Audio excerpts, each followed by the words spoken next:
انوکھی افطاری۔ رمضان المبارک کا پہلا عشرہ جاری تھا۔ میں ایک خاص انوکھی افطاری کے لیے شہر لاہور کی قدیمی قبرستان میانی صاحب آیا ہوا تھا۔ میرے میزبان کا ملازم میرے انتظار میں تھا۔ میں اس کے ساتھ اپنی منزل کی طرف بڑھ رہا تھا۔ شہر خاموشاں پر سناٹا طاری تھا۔ میں نئی پرانی کچی پکی قبروں کے درمیان چلتا ہوا آگے بڑھ رہا تھا۔ قبرستان کی اداسی پر اسرارہٹ میرے رگوں پہ میں رینگ رہی تھی۔ میرے دائیں بائیں دور تک وہ لوگ مٹی کی چادریں اوڑھے سو رہے تھے جو جب زندہ تھے تو اس خبر میں مبتلا تھے کہ نبض کائنات انہی کے دم سے رواں دواں ہے۔ وہ اس معاشرے، دھرتی، ملک کے لیے بہت ہی خاص ہیں۔ اگر وہ پردہ جہاں سے ہٹ گئے تو کاروبار زندگی معطل ہو کر رہ جائے گا۔ زندہ انسان اس اٹل حقیقت سے بے خبر ہوتا ہے کہ اس کی زندگی کی چولی کے ساتھ فنا کا دامن لگا کر خدائے لازوال نے خاص ضروری ہونے کے غبارے سے ہوا نکال دی ہے۔ خود کو خاص ضروری سمجھنے کی خبر نے بزم جہاں کو مستقل عذاب میں مبتلا کر رکھا ہے۔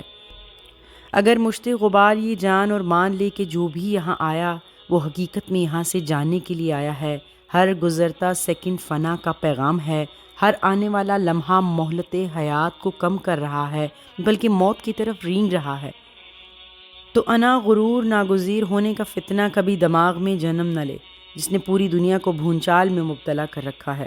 خدا کی برگزیدہ بندے، انبیاء کرام اور اولیاء اللہ جو دراصل خلاصہ کائنات اور حاصل زندگی تھے، جب وہ یہاں سے نقارہ کوچ بجا گے تو اور کون ہے جو حیات جاوداں کے وہم میں پڑا رہے؟ پردہ جہاں پر نمودار ہونے والے بڑے سے بڑے انسانوں کو اگر لوہے پتھر کے کلے نہ بچا سکے تو گوشت کا معمولی پنجرہ کیسے انسان کو بچا سکتا ہے؟ روز اول سے آخر تک کوئی دور ایسا نہ ہوگا جو موت سے آشنا نہ ہوگا۔ ہر روز نظروں کے سامنے پیارے موت کے اندھے غار میں گم ہوتے ہیں، لیکن پھر بھی خاک کا پتلا اس خب میں مبتلا ہوتا ہے۔ جو لوگ چلے گئے وہ اس جہاں کے لیے ضروری نہیں تھے۔ میں بہت خاص اور ضروری ہوں۔ عام انسان سے سلطانوں تک کی یہ بیماری ہر ذی روح میں سمائی ہے کہ میں بہت خاص ضروری ہوں۔ میرے دائیں بائیں ایسے ضروری لوگوں کی قبریں پھیلی تھیں جن میں ایسے سیاستدان بھی تھے جو عہد جوانی میں کوچہ اقتدار پر قابض ہوئے، پھر ارذل العمر تک مسند اقتدار پر چمٹے رہنا ضروری سمجھا کہ ان کے جانے سے سلطنت کا شیرازہ بکھر جائے گا، عوام رل جائیں گے، ملک ٹوٹ جائے گا، قومی استحکام پرزے پرزے ہو جائے گا۔ لیکن گردش ایام ایسے ضروری لوگوں کو مٹی کے نیچے دفن کرتے چلے گئے۔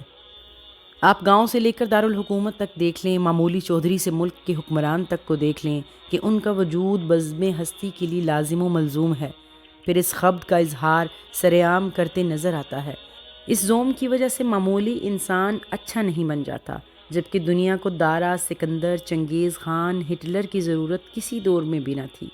زمانہ تو ہمیشہ اچھے انسان کی تلاش میں رہا ہے جس سے انسانیت کی خوشبو آئے اور وہ دوسروں کو بھی انسان سمجھے، خود بھی جیے، دوسروں کو بھی جینے دے، اپنی عزت و توقیر کے ساتھ دوسروں کو بھی عزت دینے کا ہنر جانتا ہو، خود پرامن زندگی گزارے، دوسروں کا امن بھی برباد نہ کرے۔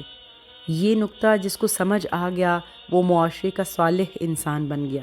انبیاء کرام اور اولیاء اللہ ہر دور میں اہل دنیا کو سمجھاتے رہے کہ غرور، تکبر، خاص ضروری ہونے کے خول سے نکل آؤ، جلدی دنیا میں امن قائم ہو جائے گا، انصاف کا بول بالا ہوگا۔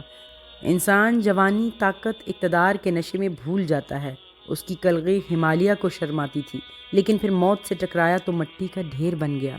تاریخ انسان کا دامن برے حکمرانوں، آمروں، سلطانوں کے تذکروں سے بھرا پڑا ہے جو خود کو دھرتی کے لیے ضروری اور ناگزیر سمجھتے تھے، لیکن آج ان کی قبروں پر گمنامی کی سیاہ چادر پڑی ہے۔ آج کا انسان دولت، طاقت کے نشے میں خود کو خاص ضروری سمجھتا ہے۔ کاش اس کو کبھی کبھی قبرستانوں کا بھی رخ کرنا چاہیے کہ یہاں جو لوگ من و مٹی کے نیچے آسودہ خاک ہیں وہ بھی اپنے وقتوں میں اسی طرح خود کو ضروری اور خاص سمجھتے تھے۔ انہیں پتہ ہی نہیں چلا کہ جسم سانسوں سے آزاد ہو گیا۔ اپنے وقت کی خاص لوگوں کی قبروں کے درمیان سے چلتا ہوا میں اپنے میزبان گڈو چاند کی طرف بڑھ رہا تھا جس کی والدہ پچھلے سال انتقال کر گئی تھیں۔ جب گڈو کو پتہ چلا کہ مجھ فقیر کی جنت ماں بھی مجھ سے روٹھ گئی ہے تو مجھ سے افسوس کرنے آیا۔ میں خود اپنی جنت ماں کی جدائی سے نڈھال تھا۔ ہم دیر تک اپنی ماں کے شفقت آمیز تذکرے کرتے رہے۔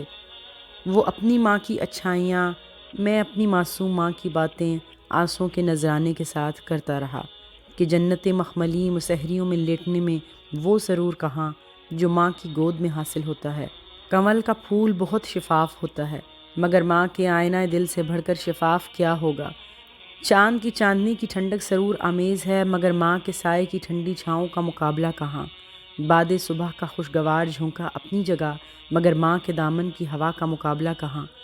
خالق کائنات نے ماں کے سینے میں اپنی رحمت اور محبت اور ربوبیت بھی دی ہے۔ اس پر خدا کا نظارہ کرنا ہو تو ماں کو دیکھ لیں۔